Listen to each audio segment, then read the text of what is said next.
All right, why don't we go ahead and get started with the presentation. I'm elated to have everybody join us today. It's always fun when you see that you've hit on something that a lot of people want to look at, right? And want to view. And I think based on the registrations for this webinar, it was a very popular webinar and one that we're really excited about our partnership with RepairPal and a company that I've really looked upon very fondly over the years, and somebody that we're happy to call partners in some of the stuff that we do. So Kathleen and I, we worked together on some content to share with all of you. We titled it The 7 Secrets of Successful Auto Repair Shops. And I think a lot of this comes from just our experience. And what was cool about putting this presentation together was getting a unique view from Kathleen, what she sees in really high quality shops. I think I don't want to speak on her behalf, but something that I think sticks out in our dealings with customers is there are really, really great shops out there. There are some that aren't so great, right? And so we want to help those that are really wanting to take that next step and become that destination shop for both customers and employees. And I think a lot of the slides that we'll talk about today really cover that. So very excited to welcome our friends from RepairPal to this webinar. Quick overview of the agenda. We'll do a little background on both Kathleen and myself. We'll talk about the current state of the industry, one that I don't think a lot of you that are on this webinar are going to be overly surprised about. There are some alarming statistics to go along with that, but something that I think we need to be ultra aware of and really be paying attention to as our industry grows. Then we'll get into the meat of things, right? So the secrets to running a successful shop. And really, again, those are the things that as we met and we identified areas where we see shops that succeed, that they kind of check these boxes, right? And I think there's a lot of commonality between the really, really successful repair shops. And then lastly, we'll tell you a little bit about WrenchWay and a little bit about RepairPal. I say a little bit because as in all of the content that I think both of us do, we don't intend it to be overly salesy. We really just want to give you kind of some insights into what we see on a daily, on our day-to-day lives in dealing with shops. So just a quick background about me for those of you that don't know me. I grew up in this business, right? I started off at the age of 9 in my dad's small independent repair shop, which is still going to this day. And it really kind of gave me a background, I felt like from an early age, where I do really care about the industry and I want to see people do better.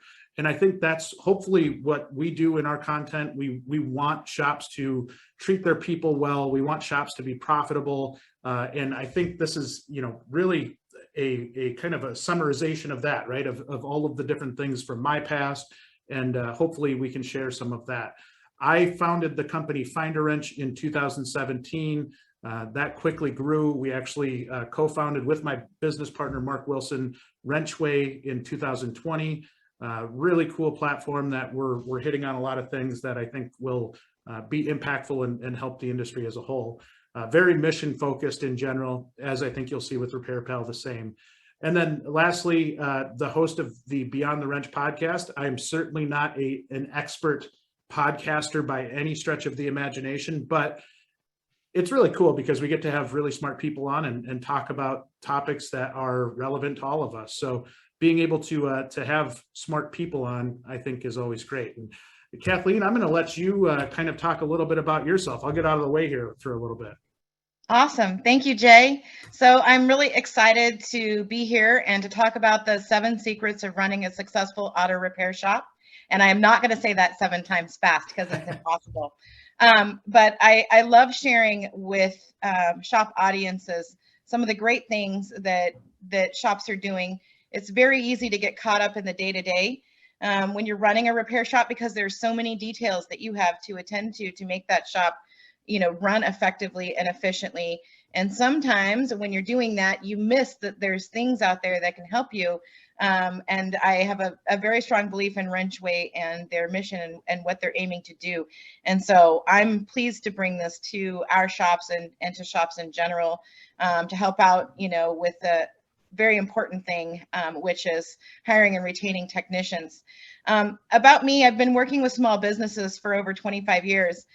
My dad was an auto mechanic back in the days when they called themselves mechanics and not technicians.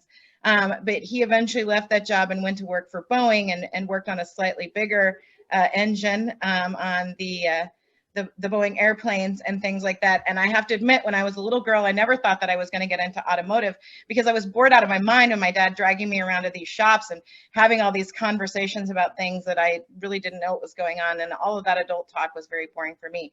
However, I joined this industry 7 years ago.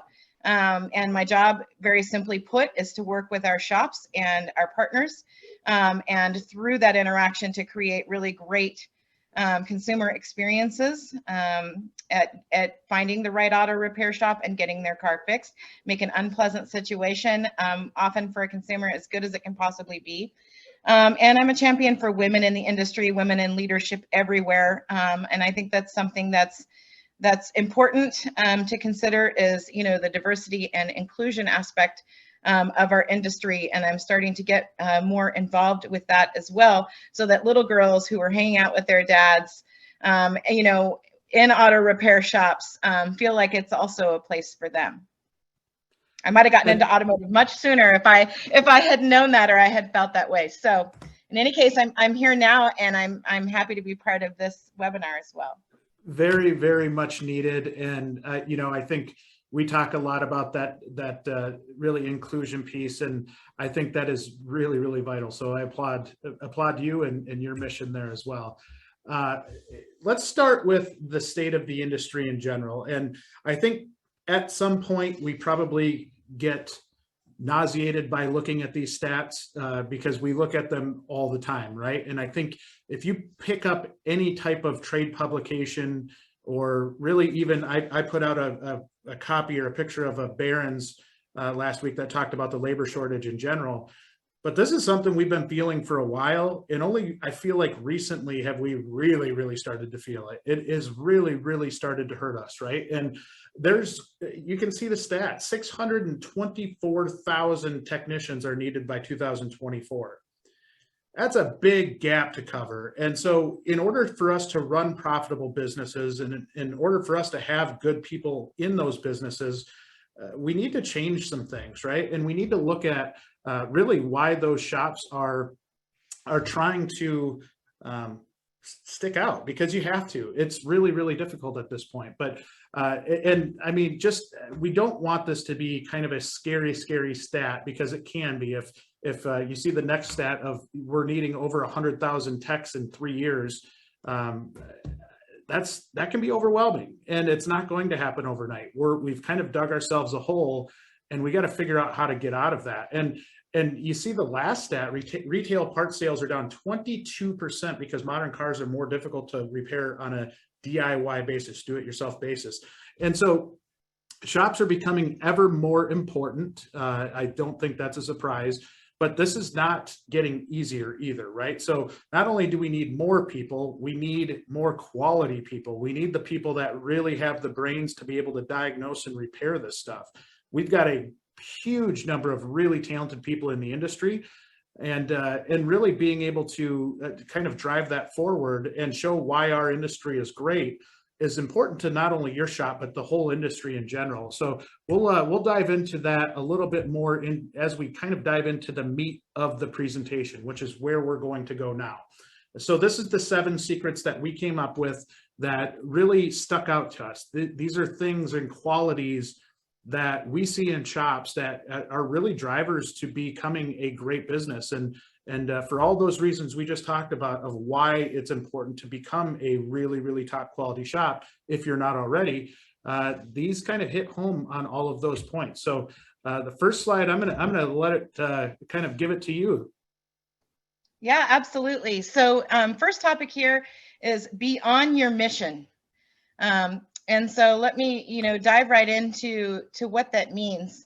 If you could go to the next slide, Jay, that would be great.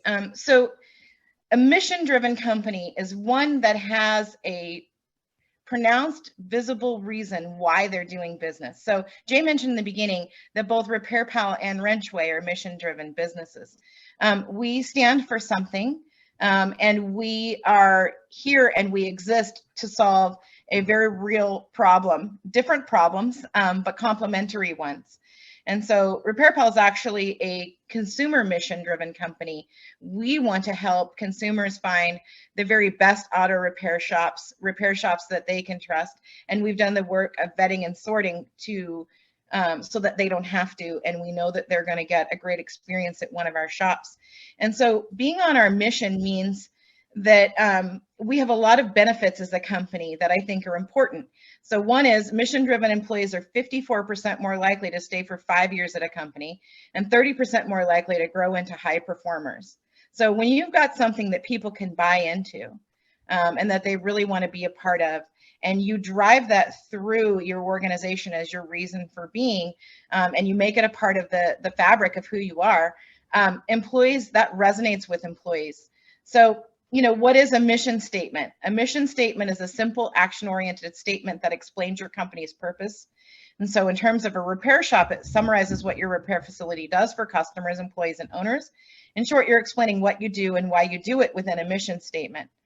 So once you have this, you can use it everywhere. So your employees and your customers are consistently reminded about what you stand for.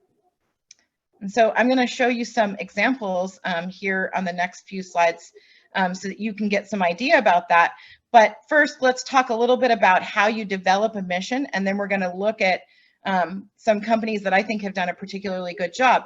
So one is about answering these questions. You know, what do you stand for? Yes, you're repairing cars, right? Hopefully that's obvious from your name, your business presence, all of that. But what do you really stand for? Why did you go into business? Why would a customer choose you instead of, you know, someone down the street, or instead of their local dealer, or whatever? What's the advantage that you bring? How does your business fit into your community? What do you want to be in your neighborhood or your town or your area? And what are the most important things your employees should do? So when your employees are engaging with customers, or they're working on cars, or they're engaging with each other or you, who do you want them to be and how do you want them to show up? So when you're developing a mission statement, you should allow your employees to participate. You can run it by some of your, you know, trusted or long-term customers to see if it resonates. You know, ultimately, a lot of shop owners will say things to me like, "Oh, I'm not a writer, you know, I don't, wordsmith, you know, etc." The format's not as important as the message. You know, yes, there are some that have a kind of a short, pithy tagline kind of statement. Others have like more of a bulleted list. They have a lot of things to say. So whatever it is, it does need to be memorable. It needs to be something that people can recall, that they can think about, that they can understand, and it needs to be true. So some mission statements are a little aspirational, and that's okay. But then you have to work toward, you know, making sure that you fulfill that mission. And once you have it, then you want that message to be everywhere. You want it to, you know, everywhere that your employees are and everywhere that your customers are. So you can have it, you know, online, in your waiting room, on your marketing materials, on the shop floor. You can print it on your repair orders. You can frame it and hang it on the wall. You can make it a part of your employee handbook. You know, thinking through all of the different places where you can put it. And certainly, you know, you can make it a part of anything that you do for recruiting technicians, right? So people should know upfront and right out of the gate exactly who you are and what you stand for. That's going to cause not just customers to choose you, but also, you know, potential employees to choose you. So given, you know, one thing or the other, you know, a lot of times we think that money is the most important thing, and it is important. But mission is just as important to finding the right people and keeping them. And I will tell you, like, looking for examples of these that I'm about to show you, these examples, was tough. Why? Because I know so many of our shops have a mission, but they're not expressing it as a mission. They're not saying, here is our mission, here's what we're about. And you have to kind of dig to find it.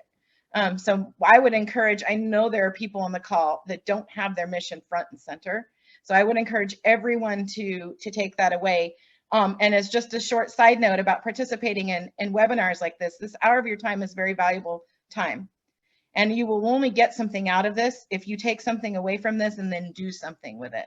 So I would encourage you to walk away from this. If you already know what your mission is, evaluate yourself with fresh eyes and say, if I was just new coming into this business, would I know what my mission is when I walk in the front door as a customer? Would I know what the mission is as an employee? Ask your employees if they know what the mission is. Look at your website, your Facebook page, whatever. Can you tell what your mission is as a business? And if you can't, then those are opportunities for change. So let's look at the first one here. One of my favorite auto repair shops is Rogies, and their mission is their family. So they treat their customers like family. They've created a family business, and they have placed it front and center at what they do. So when they hire employees, their employees feel like they're part of something, the Rogie family. And so I really love this picture of father and son here. And the generations that are represented in their auto repair shop and how they have placed that first. It's still clear they do auto repair, right? That's not a question, but the reason why they do it is because they value their family and they have built a family business in their neighborhood. Okay. Then now we're going to look at Lex Brody's slightly different approach to mission, just to give you some, some counteract examples. So this is a small chain that operates, I think, primarily in Hawaii, actually. And so they look at things slightly differently. Obviously, it's not a family business. It's more of a business. But they have said, okay, what are the things that are important to us? And the three things are culture, systems, and empowerment. So if you think about that, three powerful words, and then they kind of explain what each means. So they have shared beliefs that keep their company moving forward. They have powerful systems, and they're using the latest technologies. And then their employee owners are empowered people, and so that they can make decisions about each of their Lex Brody locations. Because they have that empowerment. And so it's a very simple way of kind of phrasing things, and they've used a little bit of like flair in the way that they've expressed it in automotive terms, which is, not necessarily required, but that gives you an idea and hopefully some creative juice here about what you can do. And then last but not least, our next example is Rochester Motor Cars. And so their number one thing is customer enthusiasm, and they do have the bullet points that I mentioned, but then they also have a vision. They want to be so effective that they're able to be helpful to others, and they have a goal. They want to be the best liked car company in southern Minnesota. Now, I don't know how close they are to reaching their goal, but they are a high quality organization. And their mission, then they express that as 5 bullet points: to be an industry leader, to meet the changing needs of their customers, which Jay just mentioned in his overview, is definitely happening, right? There's been a lot of changes in modern cars to be attentive to. 3, they want to provide an atmosphere that encourages employee teamwork, integrity, and excellence. 4, they want to continually improve their sales, service, and operational standards. And then 5, ultimately, it's their mission to exceed both their customers and employees' expectations and to maintain loyalty. So the first 4 bullets are how they do it, and then the last bullet is their outcome or their mission. Okay, awesome.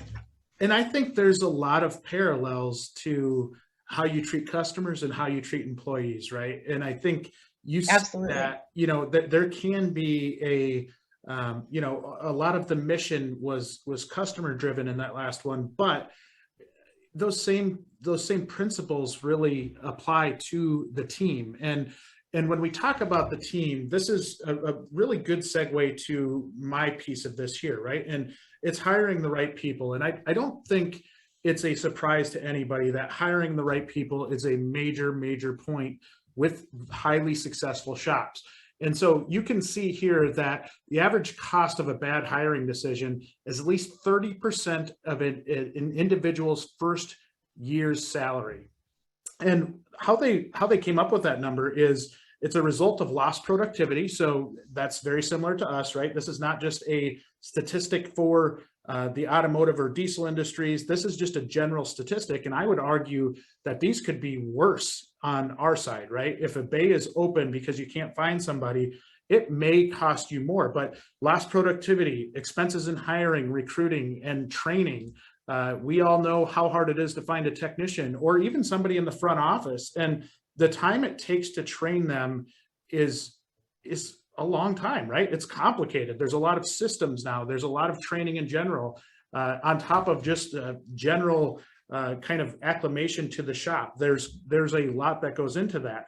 And so if you think about that, 30% of an individual's first year's expected earnings, if that hire was a $50,000 hire, a $50,000 employee, that's going to cost you $15,000. And that's at least $15,000, right? And so there's a lot of impact in that. So when you're looking for people, you want to make sure that they fit in with your team, because if they don't, they're probably going to be short-lived at your location. And we see this a lot with shops in general, where you get desperate, you need that person to fill that role, and you'll hire a resume immediately, right? You'll hire somebody that can really, they can do the work.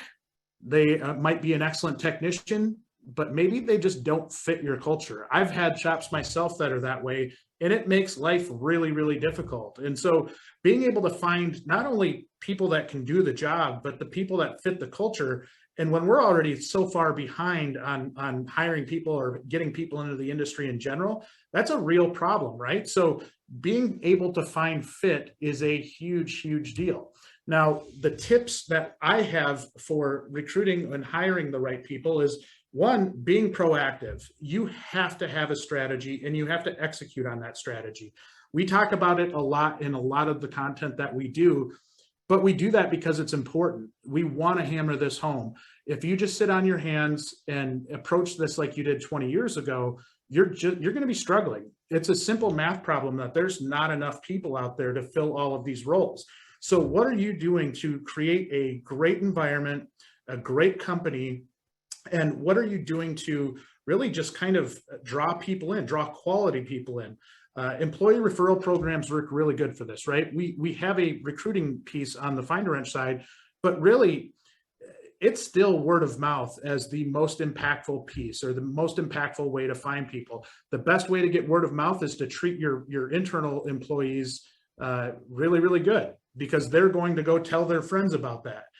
The opposite is very true too, right? If they don't like working for you, and we've heard this from talking to shops all the time, a shop might think they are just a great, great shop to work for, but when you go out and talk to technicians, you don't hear the same thing. And so being able to really look in the mirror, see what your true reputation is in the industry is a big deal. And being able to really tell your story, and similar to what Kathleen said earlier, understanding why you're unique. If it is a family-run business that you treat everybody like family, make sure you get that message out. A lot of times I think we focus on the repair itself, but more and more we're looking for purpose, right? And we pin this on millennials a lot of times, but I do truly believe that regardless of age, purpose is really, really important. You want to make sure that you're driving a better cause, that you're really driving the cause of the business as a whole. I think that's where a lot of times communication breaks down. People don't know why they're working. They just kind of go in and check the box that they're in for work. They get their paycheck and they're out. But you want to create, there's a great book called Raving Fans. You almost want to create raving fans within your shop, because they're going to go tell other people about you. And I think that is a great, great thing. The other piece to this is transparency. And I talked about communication in my first bullet point, and really transparency is all about communication, right? Communicating what you do, who you are, and being upfront about it. And again, there's far too many people that maybe they don't want to put their technicians on their website and highlight them because they're worried somebody's going to come take them. And a lot of times when I'm talking with shops, that's the one thing I say, I kind of correct them and say, hey, maybe you're focusing on the wrong thing. Don't focus so much on trying to play defense and getting a wall around your shop so people won't leave you. Focus on being the best place to work, because then there's no question people are lucky to work there. And don't assume that they're lucky, but just really understand and have relationships with them, because that goes a long ways. And then lastly, hiring for attitude and aptitude. And so what do we mean by that? aptitude, can they do the job? Attitude, and aptitude really being, can you train them to do the job? And attitude, this is the one I think most shop owners or managers can really relate to, because we've all had rock stars that just have a terrible attitude. And it can really be a cancer to the shop, right? It can impact everybody else's lives. I use the example of a shop that I was running at one point. We had a great A-level technician, and he didn't talk. Like he would grunt at people, and it was the weirdest thing. But like anybody wanted to have a conversation with him, he was just angry. And so they would not put the radio on in the shop. It was very tense when you walked into the shop. You could just feel it. I had customers tell me they could feel it when they walked into the shop. So being able to really, really hire for aptitude and attitude, I think that also goes back to your mission, vision, value statements of being able to understand why you hire people and why you fire people. And that's a big, big piece of that. So I can't speak loudly enough about that. And I think that segues really nicely into the training and development side. Yeah, absolutely. And training and development is something that we take very seriously in terms of how we evaluate repair shops at RepairPal. The best shops are focusing on training and development for a few reasons, and one of them is customer service related. So, you know, if you're not training and developing your staff, then how are they learning these new skills for the newer cars that you may be seeing in some of your bays? Well, the answer is they're learning on customer cars. And without the customer's consent, right? And so training and development is important for customer service, but obviously it's also super important for employee retention. So let's dive right into that. So overall, you know, statistics show that about 30% of techs leave their jobs each year at independent repair shops and dealerships. So that's a pre-COVID stat. So recent data suggests this number is getting even worse. Obviously, we're in tumultuous times, and you know, people have been laid off, and different things have happened as well that are affecting unemployment statistics. But look, 3 in 4 employee turnovers are preventable, and they're preventable by offering other perks. So career development, 20% of employees quit for career development reasons. And ensuring proper manager behavior. So, you know, there's the saying, employees don't leave jobs, they leave managers or bosses. And so that's really important to be attentive to as well. But I think, you know, look, when you're, you know, now we're building, when you're a mission-driven company, when you're hiring the right people, when you're promoting the right people to, you know, management level positions, and then when you're committed to growing and developing those employees, you're starting to build a really good foundation for a super successful shop that both attracts and retains employees. So, you know, a lot of times when people think about training and development, you know, they have this feeling like it's going to cost them a lot of money, or it's going to take a lot of time, or they say, you know, my employees are my technicians are in auto repair because they didn't want to do, you know, kind of hitting the books style education or something like that. So I would challenge you, and on the next slide, if we can go there, to think about training and development strategies. So certainly certifications and resume development and formal learning and development classes are a part of training. And some of those can be hands-on, although that's a little bit more challenging in a masked world that we're in, and with things changing every day. However, there's a lot of really cool things that people are now doing with video and with virtual reality in terms of the auto repair training space, which I think is pretty cool and is something that you can take advantage of. A lot of parts houses will offer training because they want their parts to be installed correctly, and because they want you to be loyal to them as a brand, and they know they can earn your loyalty with training and development, right? And so that creates a good virtuous cycle. But look, you can also carve out time for employee self-exploration. So I have done this with my own staff. So everybody has an hour a week that they are supposed to spend doing this kind of self-exploration. What do they want to know more about today? What do they want to spend time learning or focusing on or thinking about?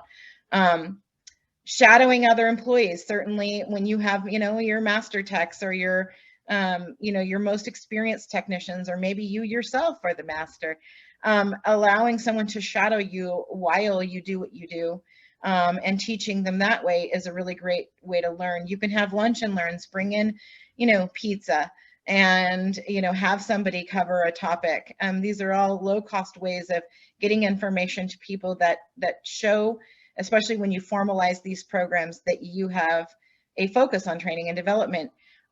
Creating an information-rich environment. So think about the tool sets that are available to the employees, the support that you've created for them, particularly the technicians, when they're having trouble diagnosing something, what tools and other things have you made available to them?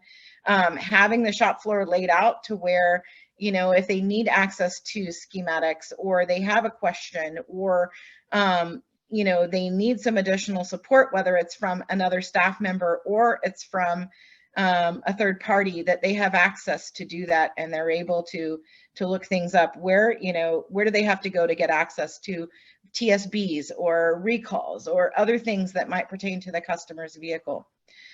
You can certainly have huddles. So these can be really quick stand-up meetings, even for 10, 15, 20 minutes a day, where you talk about challenges that they saw in the previous day or the previous week, what they did about them, how they solved problems, what they learned.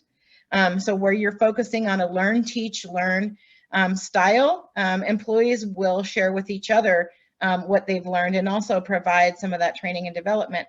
And certainly, as with everything, you don't have to guess or try to create something that people like and then hope they like it. You can ask them, what would they most like to learn or know or have as part of their job experience with you? What would be really meaningful for them?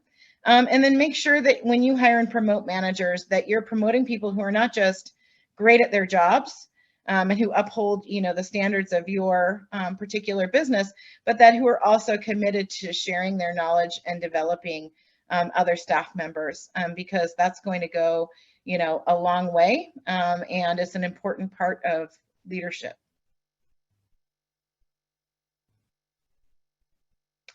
So when you do some of this learning stuff, people do learn in different ways. And that's why, the notion of creating an information-rich environment and having more than one strategy is important.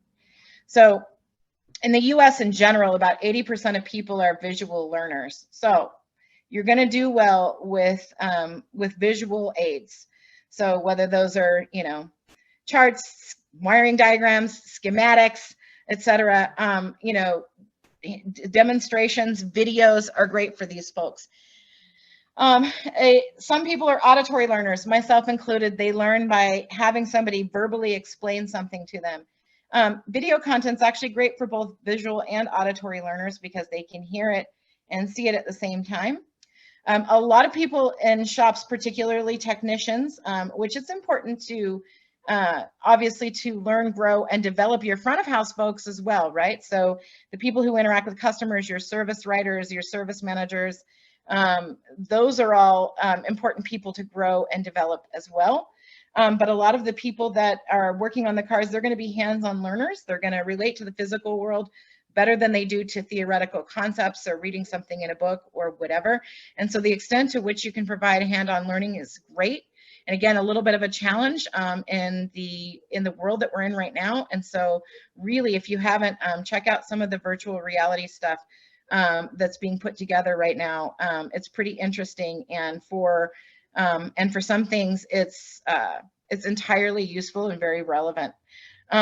Some people, and these are lesser styles, particularly in shops, they're comparison learners. So they're going to ask a lot of questions like, how is this repair similar to this one? What are the differences? And they learn by comparing things.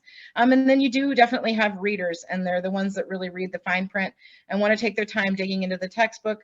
These learners are less common in shops, but that doesn't mean they don't exist. And having books or manuals available, particularly for research, is also important.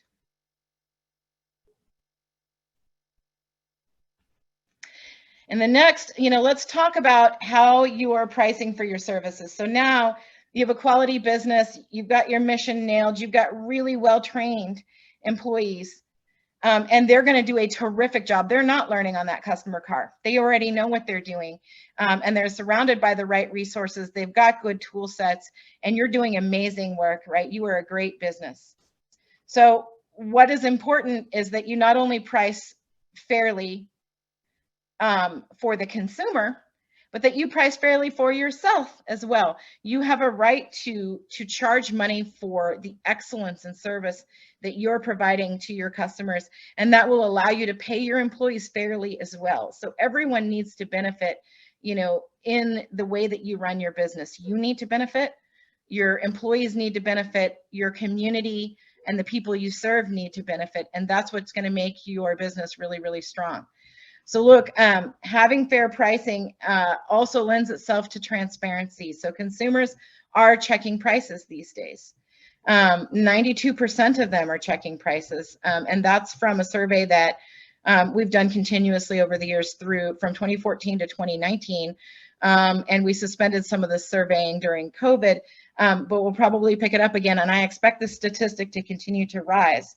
There's been an 8% increase in the number of people checking prices from our previous surveys. So the online options now are just too numerous. And so about half people are checking before they go to the shop. Some people are checking during, most likely when you've diagnosed that vehicle and they figure out exactly what's wrong. And 28% are checking after. That means they're like, well, I paid this price, but I don't really know if it was a good price. Did I get ripped off? What happened?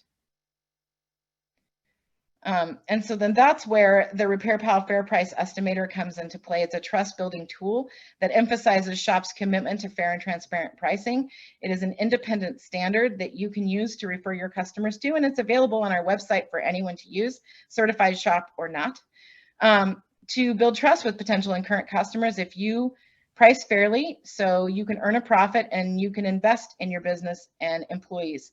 So I like to say sometimes that there's nothing more expensive than a cheap auto repair, because what that means is that's a business that hasn't committed to buying the right parts or paying their employees well or whatever. And that means that that's going to affect the quality level of what's happening in my car. So our estimator really is designed to provide a fair price, not the lowest price. Okay, and then, you know, part of this is figuring out your labor rate. So I thought I would give you a little tip. You can go to repairpal.com and click on Get an Estimate. And if you would like to check your labor rate against our labor rate studies that we do to feed our estimator, you can put in your zip code, put in a common make of car that you work on, and there are going to be make modifiers. So for example, if you put in a Porsche, you're going to get a different labor rate than if you put in a Ford. Okay, and then select a year and model. It doesn't really matter what year and model you select. So you could do, you know, 2016 or 2017 model of car here. And then select general diagnosis as your service. That is 1 hour of labor in our estimator, and it's labor only with no parts. This is going to give you a price range. So I did this. I'm in Oakland working from home today. And so this is my zip code, and I just put in a car that I used to own, a 2016 Ford Fiesta, as a general kind of common vehicle. And so there's the labor rate range for my area. It's 153 to 195 for a Ford. And again, if I had put in a Porsche or a BMW or something along those lines, I would have gotten a different labor rate, as those, you know, models are more complicated and more expensive to work on. Okay, and so I would encourage everyone to go do this. It's free. There's no obligation to doing it. Make sure you're charging a labor rate that reflects the quality, time, and attention that you put into your business, so that you can pay your employees well or offer that new employee a great starting salary to come on board with you. I could not agree with that more. I think, you know, a lot of the stuff that we talk about comes back to, are you charging for your labor correctly? And that comes down to how you sell that labor. That comes down to really understanding your value as a shop to these consumers, right? Your jobs are not easy. These are not easy things to do, and you shouldn't be ashamed by charging what you should. And sometimes that can be a really, really tough thing. But, you know, as we segue to employee retention, I feel like that's a really, really big piece of it, right? And the reason I say that is, if you're not charging correctly, how are you going to supply the salary that's commanded by the best techs? How are you going to supply the benefits that are required for a lot of the best techs? And how, you know, how are you going to invest in those tools and those trainings if you aren't making money? And so it is so vitally important to the health of your business. But then really when we talk about employee retention, that is such a major piece. And one of the first things I want to start off with employee retention is the importance of retention to a recruiting strategy. And when I say that, you can have the best recruiting strategy in the world, but if you're not keeping people in your shop, one, you're going to be having, you're making life harder on yourself in general. But two, word spreads, just like I talked about earlier in the presentation. It definitely gets, it carries weight on how you treat people. So being able to treat people well and with respect is so vitally important. One of the things we talk a lot about is the amount of technicians leaving the workforce as they enter the workforce, right? ASE came out with a stat that 42% of technicians leave the workplace within their first 2 years. That tells me a bunch of stuff, right? First and foremost, we've got to onboard better. We've got to set our expectations better, understanding that maybe that tech that just came out of tech school 3 months ago isn't going to come out and produce 100 hours a week, right? It's really, I can't overstate the importance of this. Being able to lay out career plans, being able to set expectations up front. And when I say expectations, not just the expectations of the employee, but your expectations as a manager as well. Because if you don't do that, you're going to be expecting that that person is producing. I actually told a story yesterday about somebody that is at my dad's shop, right? And he was struggling he was in tech school still. And this was probably about a year ago. And I think the managers were kind of struggling with him. And I said, one, you know, you got to build confidence in that person. You can't just expect that they're going to know everything. Tech school gives you the core fundamentals of how things work, but it's not going to go into advanced diagnostics, or at least not very far. Some people grasp it faster than others. Fast forward to today, they stuck with him. They put training into him. They really got that confidence level up. And he's one of their best techs already. And so it happened, and it is kind of like a light switch flipped. And I see that a lot of times. And so being able to instill confidence, being able to really get their strengths to show, identifying what those strengths are in the first place. I know there's some coaching organizations that use Wonderlic tests. I think that's really a cool tool to be able to identify strengths, what they're good at, and then how you manage them. That's a huge deal as we move forward. We cannot continue to have 42% of our workforce leave within the first 2 years. And when we say leave, we're not just saying leave one shop to go to another shop. We're saying leave the industry altogether. That's a huge deal. I actually had a call this morning where we talked about that, where a technician that a shop was trying to get was having a conversation with a tech. And that shop said, you know, the tech basically was at wit's end, left the industry, went to the aircraft industry. And so being able to really kind of get out in front of that is a big deal. But really, when we look at this and why this is so important, the top reasons employees leave maybe aren't always what you think.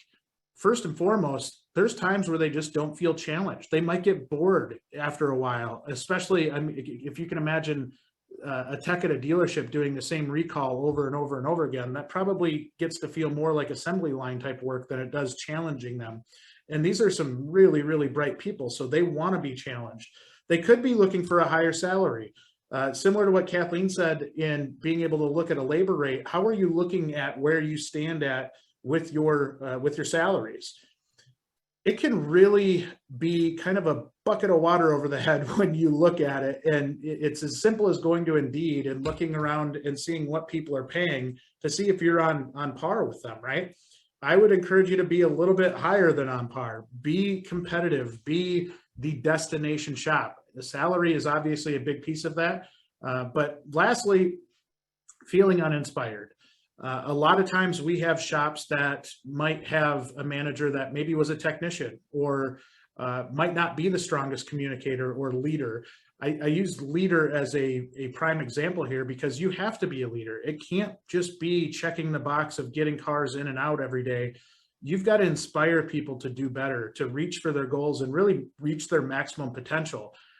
Without that, work can become pretty stale pretty fast. And for those of you that have worked in a stale environment before, it's not fun. You're coming in to get your paycheck and that's all you're doing. You're not going the extra mile to help get that car out at the last minute of the day because you don't care. Like it's again, going back to kind of that purpose-driven organization, that's a big deal. But being able to inspire them and take the things that are put on the wall and put them into action is a huge, huge deal. And lastly, this was something that we've gotten out of a book. I can't recall which book it was, but it talked about how customer satisfaction is never greater than employee satisfaction. And if you take that mentality into your shop, that is such an impactful piece, right? So if you think of it from the standpoint of the customers, you know, when we're trying to drive customer satisfaction, if our employees aren't happy and giving 100% every day, our customers just aren't going to be happy, because that could mean that there's grease on the steering wheel, or that there's a repair that's not fully done correctly, or maybe a misdiagnosis. People feel that. And that's something that I think is really, really important to understand, is that your employee satisfaction is always the primary driver of customer satisfaction. And if you take that home with you today, I think that's a big, big piece. A few tips for retaining employees: obviously paying competitively. Just like I said before, do your research. Don't sit on your hands here, and do it constantly, because there can be times where maybe a shop down the road is starting to recognize this, and they want to become one of these shops that are in the 7 tips that we're talking about. Just a really, really successful shop. That's fluid, right? We see it. We talk to customers every day. We had one probably a week or two ago that raised their top producing technician hourly rate by $10 an hour just off of a conversation they had with us. And so, not saying that's happening all the time, but keep your finger on the pulse, because it does change. Focus on work environment. One of the things that when we built out the WrenchWay platform, I say this quite a bit too, but I underestimated the importance of work environment. And I don't know why, because when I was on the employee side, that was the single most impactful thing to me, was, did I like going to work? And if the answer was no, I was looking. And then maybe that's where that pay range starts to come into play, because I probably wasn't looking if I liked where I was at. But once that really kind of gets in your head that maybe the grass is greener on the other side, and you start looking at other opportunities, that's when you start to get in trouble as a shop. So make career development a priority. I think this one's pretty self-explanatory. People want to know where they're going. Even if you're that small mom and pop independent shop, being able to paint a vision of what you think the future is going to look like and how that person plays into that future is a huge deal. If you're one of the bigger companies, right, make sure that you're not getting them lost in kind of, I'm just a number mentality, right? Being able to really have a personal relationship with everybody is big. And then lastly, I think is the most challenging thing in business, is communicate regularly with employees. It can be really hard when you're putting out daily fires to make sure that you're talking to your people and understanding whether they're frustrated, or, you know, maybe they're just having a bad day. But start to identify trends. And the more you get to know that person, the more you see, similar to like your spouse, if you're talking to them, you know something's bothering them, maybe talk about it with them. Don't let it get to the point to where they start looking at that, you know what, if they start thinking that, hey, you know, my pay's not all that great, and I know I've heard from my friend down the road that they're paying better, and I think they might be, you know, they're actually sending their people to training, which I'd really like. When you start getting technicians into that mindset, it's all but over at that point, because of the options and the opportunities that they have. So be on top of all of this. Retention is such a big deal. And as I said at the top of this slide, being able to stay on top of that, because it's not only big for the people that are in your business currently, but when you're going out and trying to recruit, your reputation is going to precede you. Make sure that you're a destination shop. Make sure you're a place that people want to go. And I think this next tip, number 6, really kind of falls right in line with that, doesn't it, Kathleen? It does. It absolutely does. And I've taken a little liberty here to be hopefully fun, because I think most auto repair shops don't think of themselves as trendy. But so, to kind of jump right in here to the content,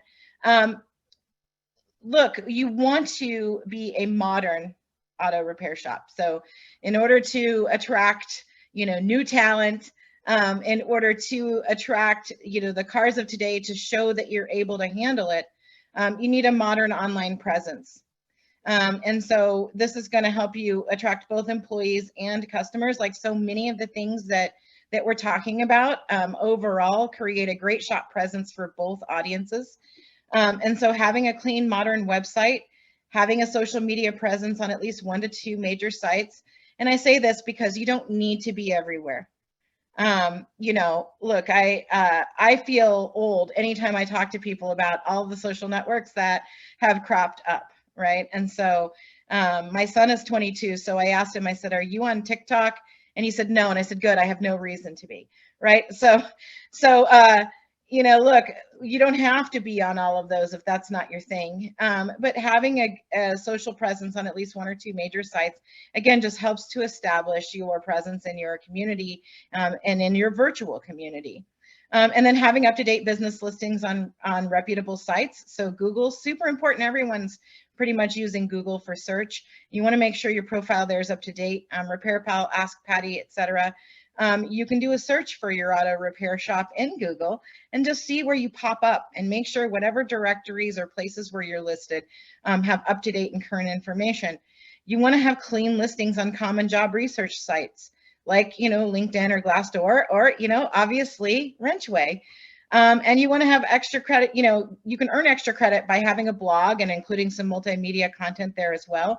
And again, I'm not asking, shops, and I don't ask them to bite off a big chunk here, but instead something that you can manage and maintain and that you feel good about and that reflects all of the great work, your commitment to developing your employees and retaining them, your mission, all of the things that we've talked about can be part of your online profile. So some additional tips, upfront planning is going to help you execute well. And so, create a strategy and a schedule. So make a list of the things that you would like to see happen. So what is your goal for your online presence? Do you want to improve your customer service? Do you want to promote specials that you might have at your location? Do you want to educate customers? Do you just want to boost awareness of, say, maybe you sponsor local sports teams for kids in your community or something? Do you just want to highlight, your community participation? Or do you want to encourage your customer participation in, community events or, auto clinics maybe that you offer at your shop or something like that? So these can all be goals, and you can think of your own.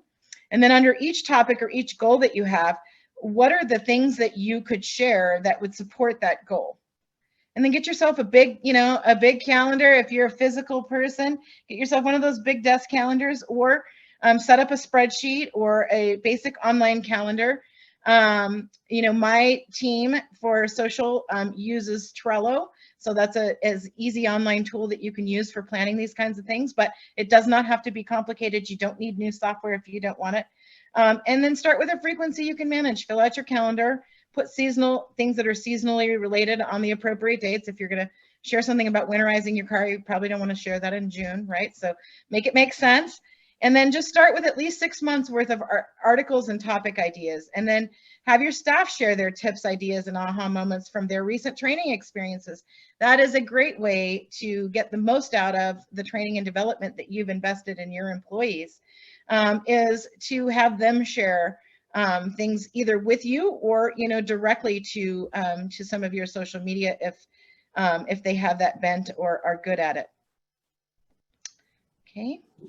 And then, getting started with this, I realize it can feel overwhelming, especially, a lot of people went into auto repair because they wanted to start a family business or they like working on cars or whatever. Most people didn't get into auto repair because they're marketers and they wanted to market an auto repair shop, right? And so getting started can feel overwhelming. And so think about, at least this was my growing up. My mom would make big meals and then she would get them to stretch really far, and she would dump like different cans of vegetables and things and make completely different concoctions. And by the end, it was pretty much unrecognizable from the first iteration of what it was. And it was some kind of casserole or whatever. But we would get many nights of meals by her repurposing leftovers. So you can do the same thing with your online profiles and content, right? You can get that economy pack of hamburger meat and stretch it out. So how do you do that? So you can, if you write a blog post, that's a great set of content. Usually you're going to have several paragraphs there. You can promote that on your social media channels. You can just share that you wrote a blog, and then that's also a social media post. You can make a condensed bulleted version. You can send that out as an email. You can make a recording of the top tips from the blog and upload it as a video, or you can show a how-to of one of the items in the blog and upload that as a video with a picture. You can release a 1 or 2 sentence tip, and you can create several tips out of this blog and do, you know, several staged posts. You can offer a Q&A on Twitter if that's one of the social media channels that you've selected. If the information's timeless, you can reuse it. And so don't be afraid to do that. Not everyone's going to, you know, it's not one and done. Not everyone's going to have seen it 6 months ago. You know, obviously you don't want to share the same thing month after month after month. But if, you know, 5, 6 months have gone by, you're good to reshare content as long as it's still relevant. All right, awesome. Well, we're running a little short on time. I apologize for that. But the last point that we want to talk about is the working on your shop, not in the shop, right? And the more you can focus on this, there's just a number of different reasons this is important. If you've ever read the book, The E-Myth Revisited by Michael Gerber, I believe, he talks about this, and this is so important. It allows you to stay on top of industry trends. One thing I would suggest, just from personal experience, that I think has been very impactful is getting a coach, somebody that can walk you through, similar to what an athlete has, right?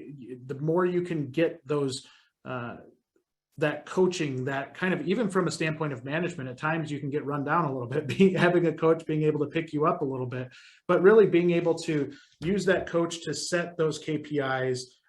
You can set KPIs without a coach, obviously, but it does help. Now, on the KPI side, being able to set those key performance indicators so that you know the direction the business is going, and driving and executing towards those goals is super, super important.